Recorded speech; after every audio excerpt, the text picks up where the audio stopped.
All right, welcome back here to the Jordy Culotta Show live here on this Wednesday morning after the 4th of July. Hopefully everybody's having a good celebration out there. One celebration that has been awesome has been the LSU Baseball National Championship celebration, whether it was the ride through the postseason with the Tigers at home in the regional and the super regional off to Omaha, where just the LSU baseball magic was everywhere. That ended in a national championship last Monday night, and coming home to a great parade and a packed Alec box, and oh, by the way, hire a new pitching coach and go find new players. Coach Jay Johnson has been a busy dude, but very kind with his time to show up here on a Wednesday morning and share a couple of minutes with us in studio. It is great to see the national champion head coach in studio with us. Coach, thanks for joining us. Good morning. Awesome to be here. Thanks for having me. Absolutely. Can you wrap up what it has been like the last couple of days for you? Yeah, amazing. I think last Monday night was everything that you dream about, and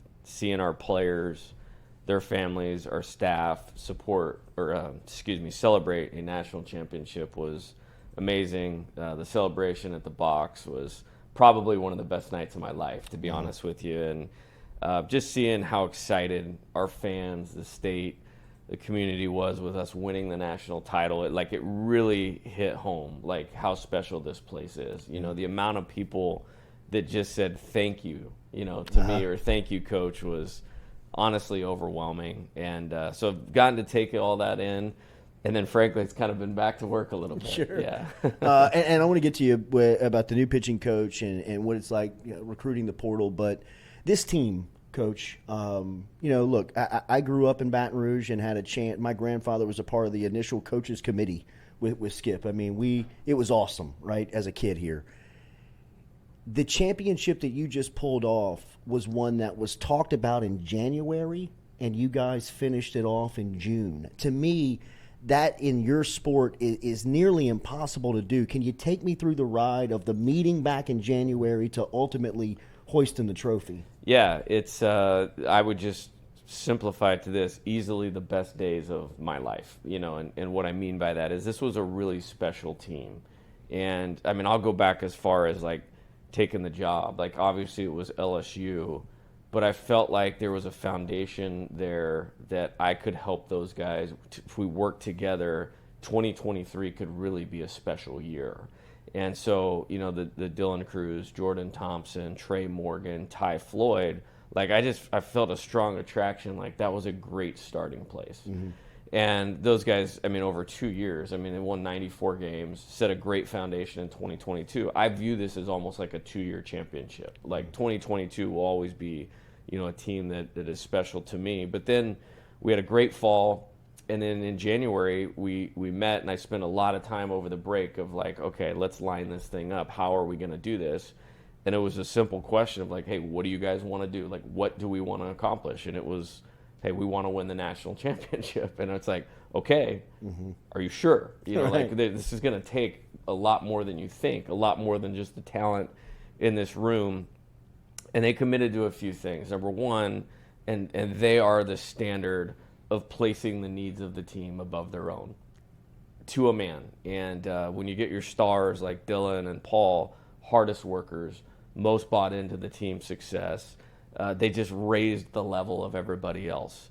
We looked at the previous LSU national championship teams. There were star players that weren't the guys on those teams. That was all over. As I kind of researched that, we pointed to those guys as examples. Warren Morris redshirted in 1993. Right. He's one of the most iconic players in LSU baseball history. In 1996, the next national championship.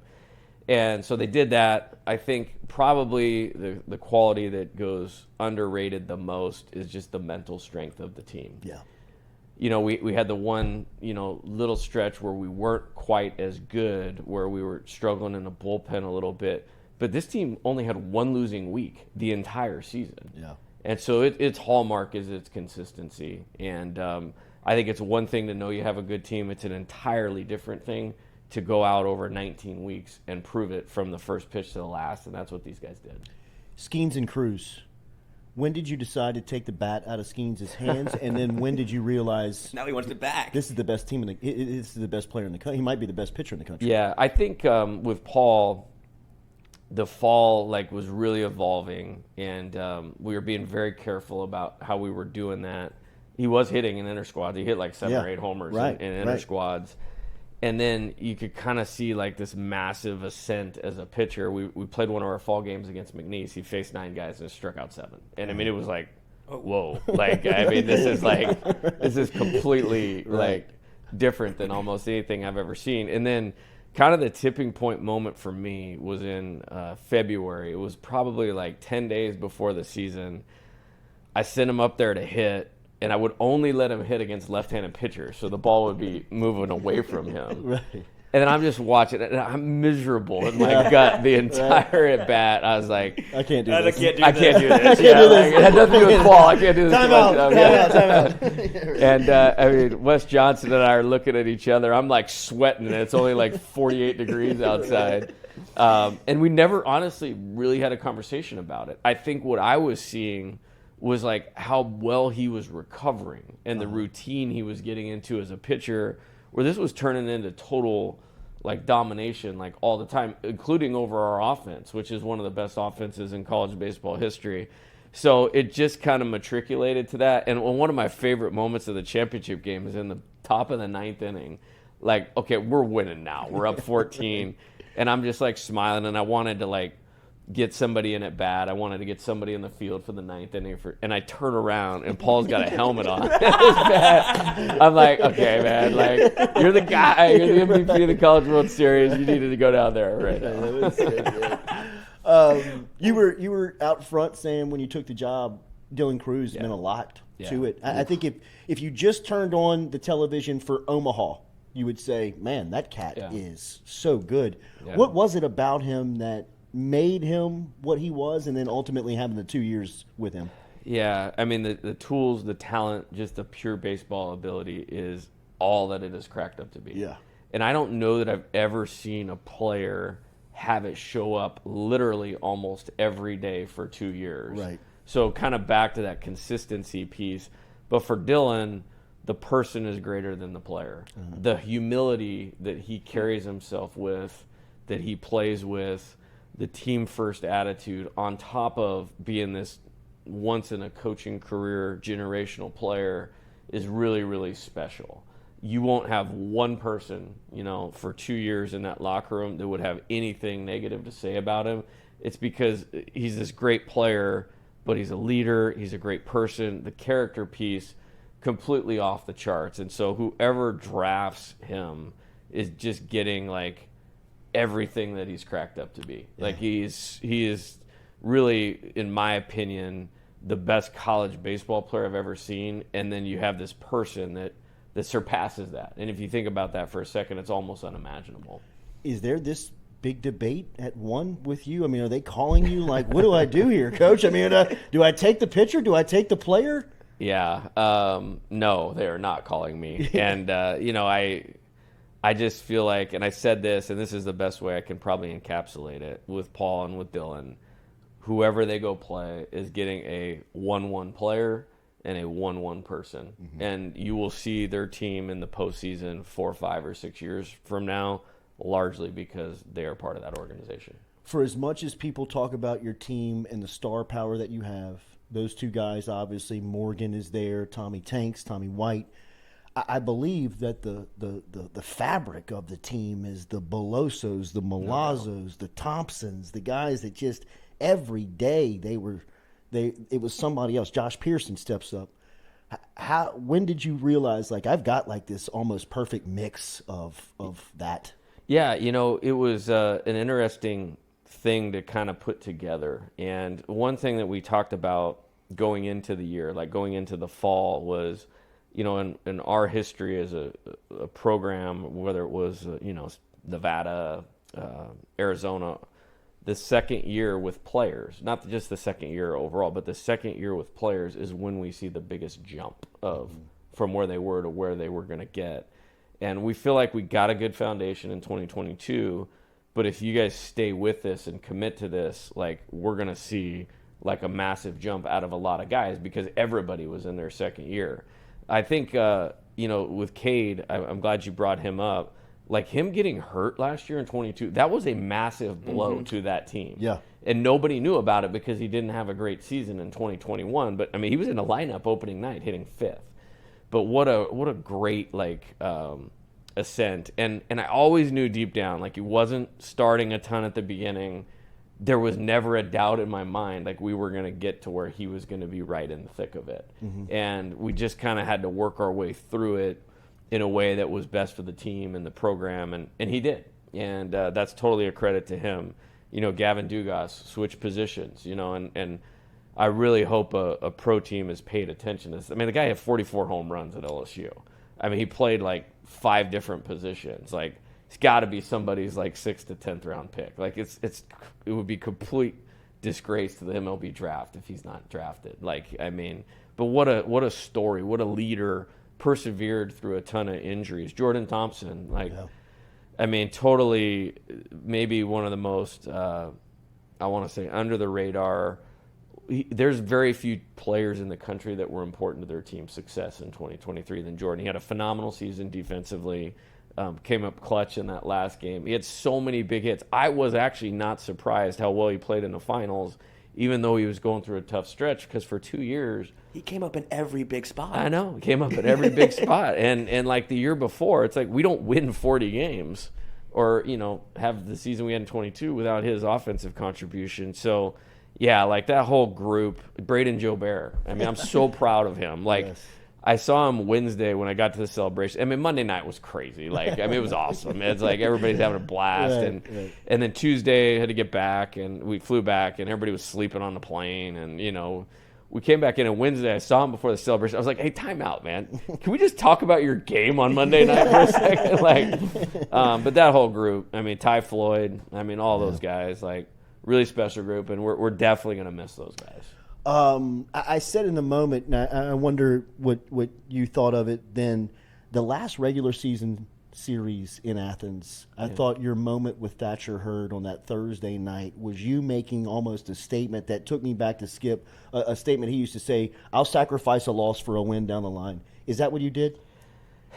You know what? He and I have talked about that concept so many times, and as a coach, it is so hard to do. I bet. It is so hard to do. In my philosophy, we treat every game like a playoff game. Sure. So you have to walk a tightrope of with that. But, way back when, beginning of the season, I believed we could not do what we just did unless he was at the forefront of it, because the talent, the ability was there. Now, it'd be really interesting if you actually went back and peeled back his season. If you take out the Arkansas and Tennessee game, he's All-American pitcher. This was a phenomenal season. He had 8 wins, 3 or 4 saves, huge down the stretch, and no outing more important than that game right there. Honestly, if you want to go right then and there, I felt like he was the best guy to get us to the finish line. And what evolved from there, obviously really, really special, because that matriculated into a great outing in the SEC tournament. The performance in the regional after the rain delay against Oregon State is legendary. That was an amazing performance. He didn't even pitch in the Super Regional because we were kind of holding him for Game 3. And then 3 outings in Omaha. And, he got 2 wins. And what a performance. And, he'll obviously be at the forefront of this thing next year. And we don't win a national championship without him. Yeah. One thing that I think will go unsaid about this championship when people look back on it is your connection to the team, your ability to touch your team in a way that a manager, I think, sometimes is undervalued and could be a little overvalued. The move to Beloso, I thought Pearson, Coach, I remember watching him in fall. The day I watched the only fall practice you had, he took Skeens deep. I thought, man, this guy. And then to see the way that you were able to kind of use him throughout the season and how much he meant at the end. Just your ability to have the feel for the team as a coach. How does that come about? That seems like that's a skill that's, people really yearn for. I really appreciate you saying that. And it was easier in one sense, because we had such good player leadership, such good buy-in out of the players, and we have good players. And when you have good players, your decisions look a lot better. But with Josh, I mean, he is so about the right things, and he's a really, really good hitter. And so kind of the decision to go to him was as simple as this. I'm looking at the construction of the whole team. And you got explosiveness out of Dylan, out of Tommy. Travinsky was really coming on. Like, what a great back half of the season for him. Like, we had the firepower. So when you just looked at Josh on its surface, it's like a quality at bat, move the offense, play great defense in left field, and he made arguably, one of the biggest plays of the championship series, catching that ball from Langford. So that just fit, and it was time. And it didn't mean that somebody else couldn't make a positive contribution, that we were moving out. It was just like, this is what we needed, like, right now. And then I mentioned with Cade, like, it was kind of the same thing. And he ended up hitting with a lot more power and those types of things. But those guys are, I don't mean this, they are Jay Johnson type hitters and players. And I just knew that getting them in with those guys, that was going to get us to our best team. And, as far as the connection part of it, it's like these guys make it easy. Like, the buy-in part of it has been phenomenal. And I'll take it again back to 2022. It's like, okay, look, I understand we got to earn your trust, but we're going to waste time if you feel this out. Yeah. We're going to waste time. We can't afford to waste time. And they haven't. It just the dive in, the buy-in, and then the players taking so much ownership over it this year is probably what I'm most proud of. Pearson was huge in that regional and Southern Miss last year. People forget. Yeah, he's a great player. And again, we have a lot of guys, and it's okay because you're talking about the number 1 and number 2 pick in the draft are on your team. There's so many good players that people don't talk about a lot, and that's how you win a championship. Yeah, I agree. How difficult is it to manage in that park where one day it looks like you could hit as hard as you can and it won't get out of there, and the next day you're hitting pop-ups and it goes grand slam? I actually loved it. Like, I felt like we got a huge boost by playing in Omaha, because something that has really not been talked about, we were still able to hit some home runs, and create offense where other teams weren't. And our pitching got a huge lift by playing there. And I always knew we had like a style or a brand of baseball that would be translatable. It's just in the SEC, I don't even know other way to say it. Like, these parks are bandboxes. Wow. Like, it is like not friendly per se for a pitcher. The box is actually the most pitcher-friendly park in the entire league. I haven't been to Kentucky. Maybe that one's better. But, it's a completely different style of game. And so it was throw it over the white, make sure our change-ups in the zone, get guys off the barrel. And, guys would square it up, and Dylan's running out there in center. It's like, boom. I'm like, I like this. Yeah. See, I love coaching in close games. I love coaching in close games. And I just felt like that whole design of that thing would really, really benefit us, and it did. You mentioned the close game tactic. You mentioned your mentality every year, every day. Tuesday, I think you referenced a Tuesday McNeese game in March in the press conference in Omaha, how that builds the mentality. And every close game you got in, I don't know how you felt, at least watching from home, it felt like LSU had the confidence. Yes. It felt like they were playing with we believe to win. Yes. Right?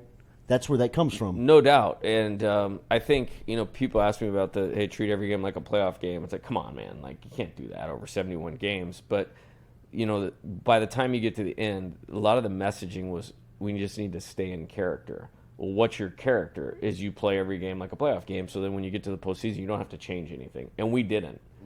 We got better. If you want to get down to it, but yeah, being comfortable in one-run games. Like, if you come watch our inner squads, and people are asking me like, "Hey, what's this point system you guys are doing?" And all this, the score is 72-41. It's like, we don't talk about winning. We talk about what it takes to win, and the things that you need to do that.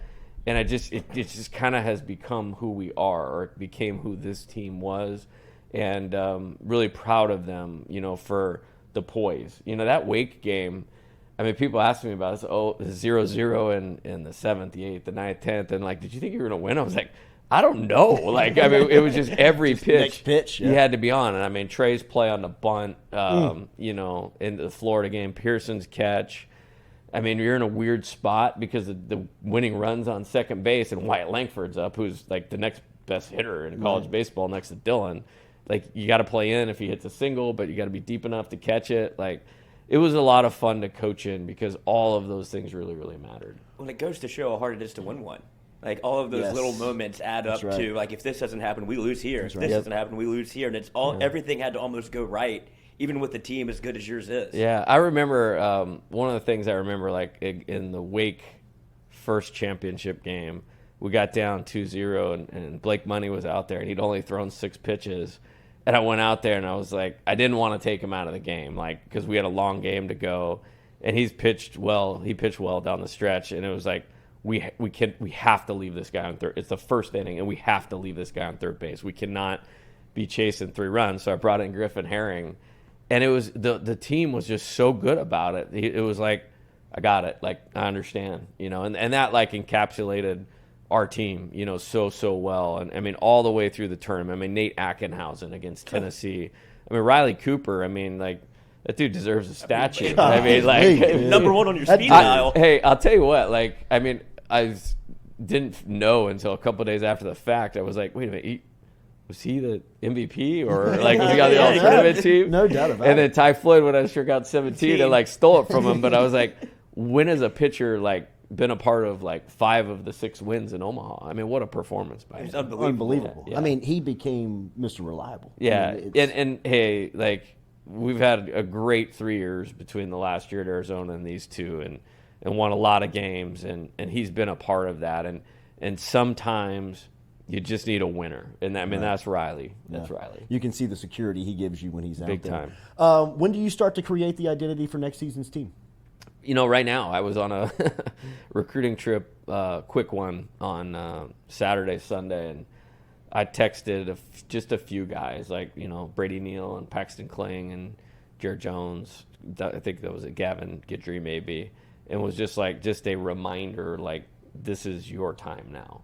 And, basically, like, get on it. Like, what do you – I know we just finished this 5 days ago, but what are you doing today, And they fired right back, and we'll do that. There'll be 2 things that I think we need to do that have kind of come to mind early. Is number one, what were the qualities of this team that are transferable, that were positively emulated by the Paul Skeens, Dylan Cruz? Like, nobody has to be those guys, Right? But what are the controllable things that those guys brought to the table that we need to carry forward or pay it forward? And then there's also going to be an element of, like, the best thing next year's team can do is forget this year. Uh-huh. And so we're going to have to, like, blend that, and really, really looking forward to that challenge. Yeah. Transfer portal recruiting, how's it changed your schedule? How's it changed your approach? Yeah, a lot. I mean, I love playing till the last day, obviously, but it's been busy. I think what's different this time is, at least at this point, every player is returning that we knew about, coming out of Omaha. Yeah. And I'm proud of that, and proud of the guys with that. I think that the needs are a little bit more specific. We have a smaller high school class this year because I believe in Jared Jones, Paxton Kling, Brady Neal, a guy like Zeb Riddell, who redshirted this year. I mean, he's got a lot of talent. Mick Paul can be a winning type player. I'm leaving guys out. The pitching staff is in a much better starting point. Uh-huh. Think about all those guys that pitched in Omaha that got experience, that have the ability to return. Now, with that being said, you cannot win or get to Omaha unless you have an old team with future major league players on it. And we have some of those, again, on this team. But there's still some things that we need to make sure we're in the best position possible, and we're working hard on that right now. One of the replacements that you had to make was your pitching coach. Wes Johnson accepts the University of Georgia head coaching job. You've turned in to your assistants. Really, it has become a beacon of success, which I know is a sign of a successful program. If you look at programs like Alabama, they go through offensive coordinators every 2 years. That's a sign of enormous success. What are the qualifications you're looking for in the replacement, and what did you find in Nate Yeske, a guy that you're very familiar with? Yes, the qualifications are, we need one of the best pitching coaches in the country at LSU. I mean, it has to be one of the best assistant baseball coaches in the country, and that's what Nate is. I mean, frankly, he would have been here at the outset had the timing been a little bit different. I mean, Coach Schlossnagel got the Texas A&M job about 10 or 12 days before I got to LSU, and they were in conversations about that. We were in Omaha, and so and this thing materialized for me like so fast. It came from nowhere to, hey, we're going to LSU. And the day before I was officially offered and accepted the job, he went out to College Station, and I didn't really know that this was going to happen. Wow. And, there was a lot going on. And so I called him as soon as this became public and was like, hey, like, this is here for you if you want to do it. But he's a good guy and man of his word. He'd already accepted that position. So, frankly, it was just timing, at the beginning. Now, more than anything, I think two things really stand out about Nate is, A, know what I'm going to get. He's been through the SEC here for 2 years. Talking about a guy that's been to Omaha 6 times, won a national title. Yeah. He's one of the best pitching coaches in college baseball. But I think there's a commitment level, and you never can promise anything. But I think we have some staying power, knowing that how well we work together, and I'm really excited about that. You brought up Gavin Guidry. He's another versatile player for you. People are familiar with him, watching him at Barb, how talented he was as a fielder in his hitting as well. How do you monitor his offseason? How do you use him? How do you develop him? Yeah, we're trying to get about 15 pounds on him in the weight room to withstand the potential of going back and being a two-way player. His really good infield skills. He's a great runner, which I'd like to add some of that dynamic to what we do on offense. He's a great competitor. He's going to have to get stronger as he's working to move the bat, to impact the baseball. The pitching thing special, though. I mean, you're talking about a guy that, if that's all he did, I mean, you would immediately, kind of like Paul, you would see the velo spike with that added strength, and then, he might be able to start. He's already one of the best closers, if you will, in college baseball. So we're going to give it a go in the fall, be very deliberate about protecting his arm. You may actually not see him on the mound very much in the fall to make sure we're saving his bullets, if you will. But we're going to go for it and see what we can get to.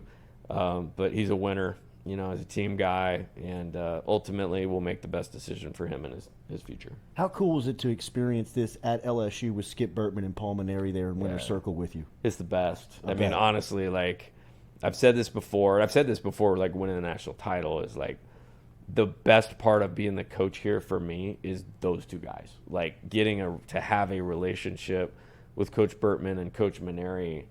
Man, I'm gonna remember these days like that we're in like right now for the rest of my life. Sitting at Skip's kitchen table, and talking and being on the phone 3 or 4 times a week. Coach Maneri, I mean, I can't thank him enough. Like, the transition of doing this was really, really easy because of his hand and helping with that, those conversations, and getting a chance to be with both of them in Omaha. Skip in the first game, and then Paul after the championship game was amazing. And they just have a perspective that nobody else like in this town like has that's amazing to be able to go to, and I'm very thankful for those guys. Loved what you did with the students in the regional, in the super. That was fantastic, man. I mean, it set an atmosphere and really kind of brought the box alive. What do you make of your facility? I love it. It was this blend, and I remember being in the interview and was asked about it a little bit by Scott and Dan and Verge and Stephanie Rimp at the time. Like, what do you think about it? It was like, I can win with that. Like, I want you guys to know I can win with that.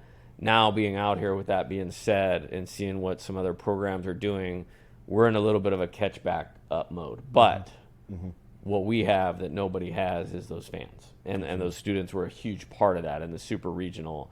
It is still the best game day home field environment in college baseball, and that's what players can always expect here.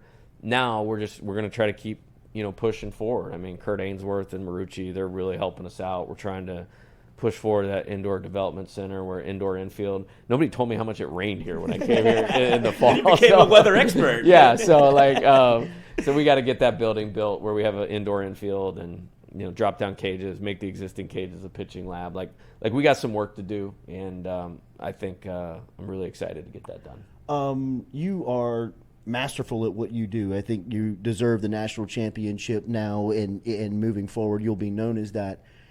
How much do you have to sell what's going on, or how much? Like, when that pitching job opened up, I said this just kind of speculatively.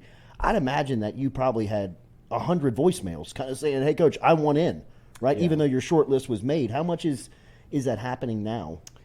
Yeah, I think in terms of staffing positions as a coach, it's not rocket science to go like in 3 years. It's like, okay, you're the head coach at the University of Kansas, University of Washington, Right. University of Georgia. Like, I want in. You know, some of the, like, I mean, 2 years in a Don't row. overthink it. 2 years in a row, the director of baseball operations is now a paid assistant coach, you know, Right. at 2 really good baseball programs with Tyler Nordgren at Cal Baptist and Josh Simpson, you know, went with West. So I really take pride in that. You know, I had a really good conversation with Scott Woodward about this, and you know, he had some really good advice. It's like, you know, keep that circle small, you know, and they're so supportive of what do we need to do to make sure you don't run out of talent, you know, on the coaching side of it. Because the bar is really high for me, and it's explained very simply.